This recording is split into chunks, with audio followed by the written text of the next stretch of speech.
ರಜನಿಕಾಂತ್ ಅವರ ಜನನ 1950 ಡಿಸೆಂಬರ್ 12 ರಂದು ಬೆಂಗಳೂರಿನ ಮರಾಠಿ ಕುಟುಂಬದಲ್ಲಿ ಆಯಿತು. ಅವರ ತಂದೆ ರಾಮೋಜಿರಾವ್ ಗಾಯಕ್ವಾಡ್ ಅವರು ಪೊಲೀಸರು ಆಗಿದ್ದರು. ತಾಯಿ ಜಿಜಾಬಾಯಿ. ರಜನಿಕಾಂತ್ ಅವರ ಬಾಲ್ಯವು ಬಡತನ ಮತ್ತು ಕಷ್ಟಗಳಿಂದ ತುಂಬಿರುತ್ತಿತ್ತು. ಬಡ ಕುಟುಂಬದಲ್ಲಿ ಬೆಳೆದ ರಜನಿಕಾಂತ್ ತಾಯಿಯ ಮರಣದ ನಂತರ ತಂದೆಯ ಪಾಲನೆ ಪಡೆದುಕೊಂಡರು. ಬೆಂಗಳೂರಿನ ಬಸ್ನಲ್ಲಿ ಕಂಡಕ್ಟರ್ ಆಗಿ ಕೆಲಸ ಮಾಡಿದವರು ತಮ್ಮ ಕ್ರಿಯಾಶೀಲತೆಯನ್ನು ಜನರ ಎದುರು ತೋರಿಸುತ್ತಿದ್ದರು. ಅವರ ಆ ಸ್ನೇಹಿತ ರಾಜ್ ಬಹದ್ದೂರ್ ರವರು ರಜನಿಕಾಂತ್ ಅವರ ನಟನೆ ಮತ್ತು ಅವರ ಪ್ರತಿಭೆಯನ್ನು ಗುರುತಿಸಿ ಚೆನ್ನೈನ ಫಿಲ್ಮ್ ಇನ್ಸ್ಟಿಟ್ಯೂಟ್ನಲ್ಲಿ ಕಲಿಯಲು ಆರ್ಥಿಕವಾಗಿ ಸಹಾಯ ಮಾಡಿದರು. ಇದು ರಜನಿಕಾಂತ್ ಅವರ ನಟನಾ ಜೀವನದ ಮೊದಲ ಹೆಜ್ಜೆಯಾಯಿತು.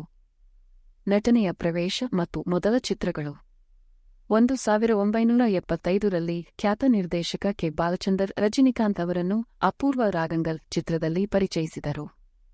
ಇದೊಂದು ಗಂಭೀರ ಬೆಳವಣಿಗೆಯಾಗಿದೆ.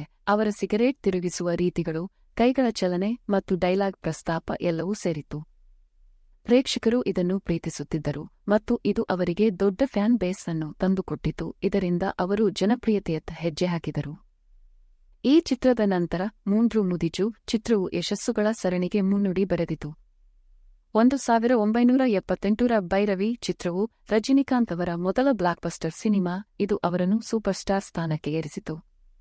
ಪ್ರಮುಖ ಚಿತ್ರಗಳು ಮತ್ತು ಯಶಸ್ಸು 1980 ಮತ್ತು 90ರ ದಶಕಗಳಲ್ಲಿ ಅವರು ತಮ್ಮ ಮಾಸ್ ಹೀರೋ ಇಮೇಜ್ ಅನ್ನು ತಮಿಳು ಚಿತ್ರರಂಗದಲ್ಲಿ ತಂದುಕೊಟ್ಟಿತು.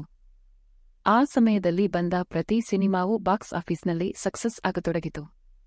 ಅವರ ಅಭಿಮಾನಿಗಳು ಅವರ ಸಿನಿಮಾ ರಿಲೀಸ್ ದಿನವನ್ನು ಹಬ್ಬದಂತೆ ಆಚರಿಸುತ್ತಿದ್ದರು ಮತ್ತು ಈ ಪ್ರೀತಿಯು ಇನ್ನೂ ಕೂಡ ಸಾಗುತ್ತಿದೆ. 1995ರಲ್ಲಿ ಬಿಡುಗಡೆಯಾದ ಬಾಷಾ ಅವರ ದಿಟ್ಟ ಮತ್ತು ಶಕ್ತಿಯುತ ನಟನೆಯಿಂದ ಜನರನ್ನು ಬೆಸೆಸಿಕೊಂಡು ಅವರ ಸ್ಟೈಲ್ ಐಕಾನ್ ಸ್ಥಾನವನ್ನು ದೃಢಪಡಿಸಿತು. ಇದೇ ರೀತಿಯ ಅಣ್ಣಾಮಲೈ, ಮುತ್ತು ಪಡೆಯಪ್ಪ ಚಿತ್ರಗಳು ಅವರ ಸ್ಕ್ರೀನ್ ಮೇಲಿನ ವ್ಯಕ್ತಿತ್ವವನ್ನು ಇನ್ನಷ್ಟು ಉತ್ತೇಜಿಸಿವೆ. ರಜನಿಕಾಂತ್ ಅವರು ತಮಿಳು ಚಿತ್ರರಂಗದಲ್ಲಿ ಮಾತ್ರವಲ್ಲ, ಹಿಂದಿ, ತೆಲುಗು ಮತ್ತು ಕನ್ನಡ ಭಾಷೆಗಳಲ್ಲಿ ನಟಿಸಿದರು. ತಮಿಳು ಸಿನೆಮಾ ಅವರನ್ನು ತಮ್ಮದೇದಾದ ಸಕ್ಸಸ್ ಸ್ಟಾರ್ ಎಂದು ಆಧರಿಸಿದೆ. ಶಿವಾಜಿ, ಎಂದಿರನ್ ಮುಂತಾದ ಹಿಟ್ ಚಿತ್ರಗಳು ಅವರ ದೊಡ್ಡ ಪ್ರದರ್ಶನಗಳನ್ನು ಕಟ್ಟಿದವು.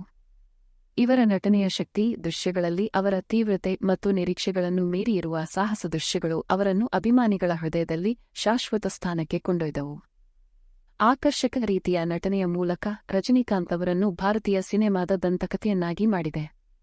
ಇಂದು ಅವರ ಸಿನಿಮಾ ಉತ್ಸಾಹ ಮಾತ್ರವಲ್ಲ, ವ್ಯಕ್ತಿತ್ವದ ಶ್ರೇಷ್ಠತೆ, ಸರಳತೆ, ಸಮಾಜ ಸೇವೆ ಎಲ್ಲವೂ ಸೇರಿ ಅವರನ್ನು ಅಭಿಮಾನಿಗಳು ಅತಿಯಾಗಿ ಪ್ರೀತಿಸುತ್ತಾರೆ. 2021ರಲ್ಲಿ ಭಾರತ ಸರ್ಕಾರದಿಂದ ರಜನಿಕಾಂತ್ ಅವರಿಗೆ ದಾದಾಸಾಹೇಬ್ ಫಾಲ್ಕೆ ಪ್ರಶಸ್ತಿ ಪ್ರದಾನ ಮಾಡಿದೆ. ಇಂತಹ ಸುಪ್ರೀಂ ಹೀರೋ ಎಲ್ಲ ಕಾಲಕ್ಕೂ ಮಾದರಿಯಾಗಿದ್ದಾರೆ.